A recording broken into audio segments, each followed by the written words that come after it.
C'est toujours avec beaucoup de plaisir qu'on discute avec vous. Mise à jour sur ce qui se passe en Iran, c'est chaud, ça explose de partout et il y a des choses très intéressantes pour lesquelles je pense qu'il est essentiel qu'on partage.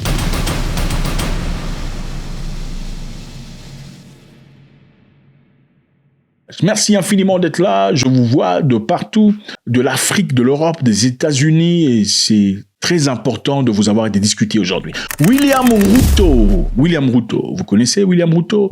Le président kényan vient de s'exprimer avec ferveur. William Ruto a fermement condamné les frappes des missiles de drones menées par l'Iran en rétaliation contre d'autres pays. Et il dit que si l'Iran ose tuer un citoyen kényan, l'Iran paiera un prix très fort. William Ruto du Kenya. Inimaginable, incroyable. Le président William Ruto a fermement condamné les frappes des missiles et de drones menées par l'Iran. En représailles, ce n'est pas initié, mais en représailles contre plusieurs pays du Golfe. Là, on parle de l'Émirats arabes unis, le Qatar, l'Arabie saoudite, l'Irak, Oman, Koweït, Jordanie, Bahreïn. Certains médias, évidemment, extraits et circulant sur les réseaux sociaux disent que M. Ruto s'est exprimé avec beaucoup de ferveur. Voilà ce que Ruto a dit exactement. Il a dit « Je veux avertir l'Iran. Je veux avertir l'Iran. Si un seul Kényan, un seul, aux Émirats arabes unis, au Qatar, en Arabie saoudite, en Irak, à Oman, au Koweït, en Jordanie, à Bahreïn, à cause de leurs missiles meurt, je riposterai et vous n'aimerez pas ça. Le Kenya est un pays pacifique mais puissant. S'il est provoqué, préparez-vous à être mordu. » Les propos ont été attribués à Ruto, mais c'est chaud. Ce que Ruto a réellement dit sur les réseaux, dans un message public publié sur X, dans les communications officielles, Ruto a condamné les frappes contre ces 8 nations. Ok, il n'a pas condamné les frappes contre l'Iran, mais condamné les frappes contre les 8 nations. William Ruto, ok, il a qualifié cela de grave menace pour la paix et la sécurité internationale. Grave menace, comment osez-vous? Il appelle à une désescalade immédiate en Iran, désescalade et au dialogue et à des discussions multipartites afin d'éviter une guerre plus large. Si un seul Kényan meurt de ces frappes, vous allez en subir les conséquences. Le Kenya est un pays doux, calme, mais puissant. M. Ruto s'exprime.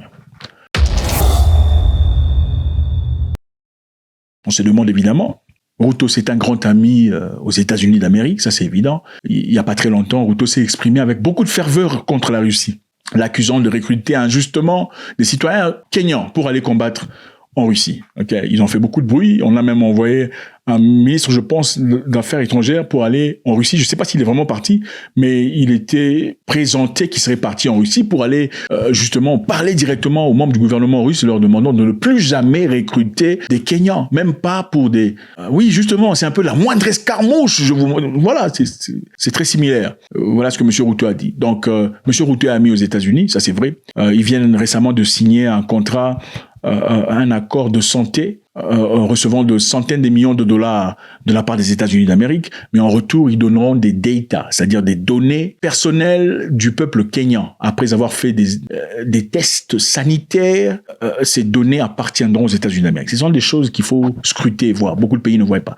Heureusement ou malheureusement, un contrat similaire entre les États-Unis a été signé aussi avec le Burkina Faso et le Niger. On n'entre pas dans le détail, on en parlera très prochainement. Nous savons aussi que William Ruto a envoyé un émissaire pour aller payer approximativement 190 000 $ le mois à un lobbyiste américain afin de parler de la part du Kenya aux États-Unis d'Amérique pour avoir des bonnes relations. 190 000 $ le mois, c'est ce que le Kenya paye. L'objectif, c'est quoi? C'est avoir les bonnes échéances, l'amour de Trump, la considération et les faveurs. Ruto aussi, c'est le président qui a envoyé des militaires à Haïti pour aller faire la guerre aux autres Noirs là-bas. Évidemment, on ne pouvait pas mettre des visages blancs. Ce serait un peu du néocolonialisme en stéroïde. Il est important d'envoyer des Noirs quand il y a des Noirs qui tuent des Noirs. Enfin bref, c'est le même William Ruto aujourd'hui qui s'exprime ouvertement condamnant l'Iran de rétaliation. N'osez pas frapper Bahreïn, n'osez pas frapper Dubaï. Si un seul Kényan meurt, vous subirez les conséquences. Le Kenya est un pays doux et calme, mais c'est un pays mordant.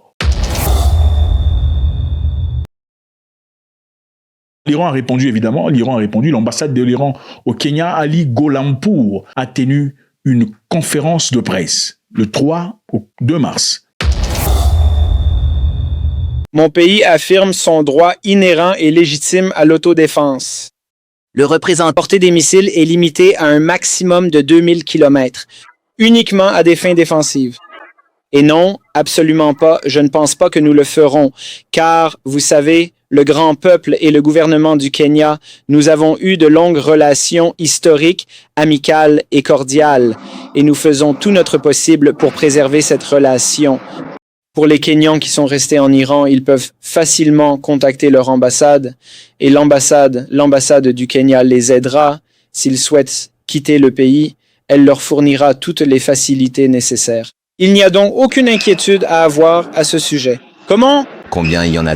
Pour défendre évidemment les frappes, justifiant pourquoi ils ont frappé. L'Iran joue un jeu très intéressant. Ils ne sont pas brutals dans leurs paroles. Ils s'expriment en se justifiant pourquoi ils le font. Ils disent, nous justifions ces frappes parce qu'on a été frappé d'abord. Les Iraniens disent, ils ont défendu les frappes en présentant comme acte de légitime défense au regard du droit international. Il a assuré que le Kenya n'était pas une cible. Ça, c'est le représentant iranien au Kenya. Il affirme que l'Iran ne frapperait pas ni les intérêts ni les citoyens kenyans et proposait d'aider à évacuer d'éventuels ressortissants kenyans présents en Iran, via des frontières terrestres. Voilà ce qui se passe. Et on va en Espagne. En Espagne, une chose très intéressante s'est passée en Espagne. L'Espagne a refusé l'utilisation de ses bases aux États-Unis d'Amérique. Incroyable. Okay? Incroyable. Nous avons l'impression que quand un Européen fait un autre soutien, cette fois-ci, c'est très différent. Nous devons tirer les leçons de l'histoire et nous ne pouvons pas jouer à la roulette russe avec le destin de millions de personnes. Les puissances impliquées dans ce conflit doivent immédiatement cesser les hostilités et s'engager dans le dialogue et la diplomatie. Et nous autres devons agir de manière cohérente en défendant dès maintenant les mêmes valeurs que celles que nous défendons lorsque nous parlons de l'Ukraine, de Gaza, du Venezuela ou du Groenland. Car la question n'est pas de savoir si nous sommes ou non en faveur des ayatollahs. Personne ne l'est, certainement pas le peuple espagnol et bien sûr, pas non plus le gouvernement espagnol. La véritable question est plutôt de savoir si nous sommes ou non du côté du droit international et donc du côté de la paix. Refusait catégoriquement d'autoriser les États-Unis à utiliser les bases militaires conjointes pour mener des frappes contre l'Iran. Incroyable, cette décision est intervenue hier et c'est chaud. Trump n'est pas content du tout. Les faits clés, les bases concernées évidemment, ce sont des bases navales de stations au Rota. Si vous suivez notre vidéo suivante, vous verrez beaucoup plus d'images et tout ça. Ça serait très... Suivez la vidéo qui arrive dans 2 heures. Ces bases sont normalement gérées de manière conjointe entre l'Espagne et les États-Unis d'Amérique. Et ceci datant les années 50. Ces bases restent sous la souveraineté espagnole. Les Américains sont là depuis longtemps. Ils ont leurs avions. Il y a des avions ravitailleurs, les K-135. Il y a des avions chasseurs. Il y a beaucoup d'avions américains qui sont là. La décision espagnole, les amis, le gouverneur socialiste Pedro Sánchez s'est exprimé lui-même clairement et a rejeté toute utilisation de ces bases et des opérations contre les Iraniens. Il pense que c'est une guerre injustifiée. La ministre espagnole de Défense, c'est une femme évidemment, ministre de Défense, elle a dit absolument aucune assistance. Aucune assistance de quelque nature ne sera fournie par l'Espagne depuis cette base. Vous ne bombarderez pas les Iraniens depuis notre base. Nous ne voulons pas. Qu'est-ce qui se passe en conséquence? Conséquence immédiate, environ 15 avions militaires américains ont quitté. On parle des ravitailleurs, partis, des avions de frappe, partis, flight radar de monde. Vous verrez dans les images de la vidéo prochaine, vous allez voir, les avions évidemment sont partis où les avions ont été redéployés ailleurs, où les Américains peuvent frapper. L'Espagne refuse l'utilisation de leurs aéroports aux Américains. Donald Trump est furieux. Furieux, qu'est-ce que Trump a dit? Trump, sa réaction est évidente. Il a réagi vivement en menaçant de suspendre. Tout commerce contre l'Espagne sera suspendu désormais, a dit Trump. Pourquoi? Il dit, nous ne voulons plus rien avoir à faire avec l'Espagne. On va couper tous nos échanges commerciaux avec l'Espagne, on ne veut plus rien avoir à faire avec eux. Tout en accusant Madrid d'un manque de soutien, notamment en matière de défense. D'ailleurs, dans l'OTAN, l'Espagne ne fout rien, dit Trump. Ils ne mettent même pas l'argent. On va suspendre tout ce qu'il y a comme commerce avec l'Espagne. Et ça donne l'impression d'une personne puissante à qui on refuse un truc directement et dit, bon, écoute, remets-moi derrière tout ce que j'ai déjà donné dans le passé. Tous les cadeaux que j'ai donné dans le passé, il faut... Écoute, le truc là que je t'avais donné il y a 10 ans, il faut emmener ça. Voilà. En tout cas, c'est ce qui se passe. L'Espagne se lève et dit non, c'est ce que nous avons à l'instant. Encore une fois, L'Iran a frappé, plusieurs ambassades américaines, ambassades et consulats ont été encore une fois frappés. Les gens pensent que c'était une guerre facile, ça bombarderait et puis les gens viendraient rapidement demander pardon. Ce n'est pas ce qui se passe. L'Iran frappe encore une fois des représentations américaines. C'est ce soir, 2 drones présumés iraniens, évidemment, ont frappé le complexe de l'ambassade américaine à Riyad.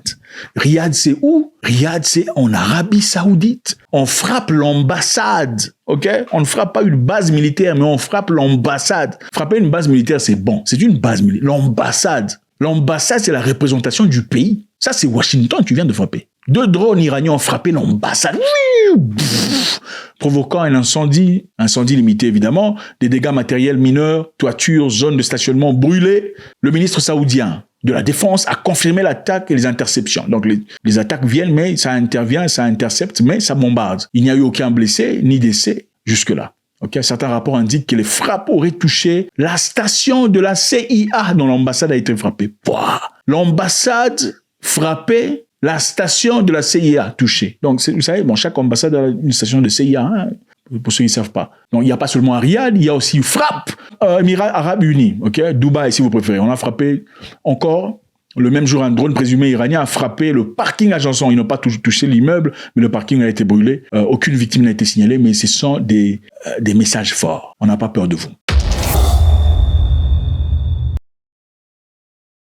Le département américain a ordonné l'évacuation du personnel non essentiel. Okay, le personnel non essentiel doit quitter. C'est depuis quand la dernière fois. Okay? Le personnel doit quitter. Les Américains disent il faut quitter, partez, rentrez à la maison. On a commencé une guerre. Bon, la guerre, on pensait que ça allait faire 2-3 jours. Ça fera manifestement beaucoup plus que ça. Parce que ces gens ici sont vraiment des rebelles dans la tête. Ils n'ont pas peur. Et voilà. Donc, on a demandé aux gens à Bahreïn, à Irak, Jordanie de quitter, de rentrer à la maison. Donald Trump a laissé entendre que les frappes contre l'Iran seraient intensifiées. Ils vont encore bombarder de plus. Ils vont détruire, d'après eux. Tandis que Marco Rubio a évoqué des menaces persistantes. Les Iraniens, ils en ont des tripes. Hein. Ça ne rigole pas. Alerte du département d'État américain. Il y aura plusieurs méthodes, des vols charter, des vols et des transports militaires, des opportunités commerciales élargies et, dans certains cas, des itinéraires terrestres qui leur permettront de rejoindre des pays voisins dont les aéroports pourraient être ouverts à ce moment-là. Ce soir, qu'est-ce qui se passe? Le département d'État américain a exhorté aux citoyens américains de faire quoi? Et en cas de difficulté, il y a une ligne d'urgence disponible de téléphone pour appeler, pour avoir de l'aide, n'est-ce pas? Vous comprenez? On a dit, quittez le territoire, la zone, il y a une ligne d'urgence. Mais qu'est-ce qui se passe quand vous appelez cette ligne d'urgence? Message officiel que vous recevez, on dit, veuillez ne pas compter, ça c'est au répondeur, veuillez ne pas compter sur le gouvernement des États-Unis pour un départ assisté ou une évacuation à ce stade. Il n'existe pas, actuellement, il n'existe aucun point d'évacuation des États-Unis. Le département a donné un numéro pour appeler. Mais quand vous appelez le numéro, on vous dit quoi? Veuillez ne pas compter sur le gouvernement des États-Unis pour un départ ou une évacuation à ce stade. Il n'existe aucun point d'évacuation des États-Unis. Voilà ce que c'est, les amis. On provoque une guerre, mais ce n'est pas toujours facile de manager la guerre. Donc, en récapitulation, William Ruto s'est exprimé ouvertement, disant sa condamnation ouverte contre l'Iran. Comment l'Iran ose frapper ces pays, c'est inacceptable. Si un seul Kenyan meurt des frappes iraniennes, ils vont subir les conséquences. Ils verront de quel bois ils se chauffent. C'est très intéressant. Évidemment, c'est un message qui n'a pas encore été confirmé ou vérifié de manière unilatérale. On ne l'a pas vérifié, mais c'est un message qui a déjà été distribué, divulgué de partout. Il a appelé à une désescalade immédiate, demandé aux Iraniens d'écouter et de pouvoir trouver une paix. Okay. L'Espagne refuse l'utilisation de ses bases aériennes aux États-Unis pour la toute première fois. Incroyable et inimaginable. Donald Trump n'est pas content du tout. Il a accusé, dénigré, dégradé les dirigeants espagnols. Évidemment, c'est très intéressant à voir. Les Iraniens continuent de bombarder. Ils ont touché les ambassades et les consulats américains, chose qui n'a encore jamais été fait dans le passé. Merci infiniment les amis, c'est toujours avec beaucoup de plaisir. On se pose beaucoup de questions pour savoir pourquoi est-ce que les Iraniens n'ont pas encore utilisé les grands moyens, les gros missiles. Je vais vous dire un truc très simplement, comme pensent beaucoup d'experts. Quand vous commencez une guerre, vous commencez avec quoi? Les bombes les plus grands, les plus intelligents, les plus rapides, ou vous commencez avec les choses faibles, ok? Vous commencez avec les drones. Pourquoi? Le drone qui coûte $20 000 va épuiser les puissances et les capacités des systèmes de défense qui coûtent $10 millions. Après avoir utilisé plusieurs drones, vous épuisez vos capacités de défense. Qu'est-ce qui se passe après? Après avoir épuisé vos capacités de défense, c'est alors là qu'on commence à porter Fatah de choua, boum. C'est ça la stratégie, en tout cas, basée sur ce qu'ils ont déjà fait dans le passé. Faites-moi savoir ce que vous en pensez. C'est toujours avec beaucoup de plaisir. On vous mettra toujours à jour, comme vous le désirez, sans filtre. God bless.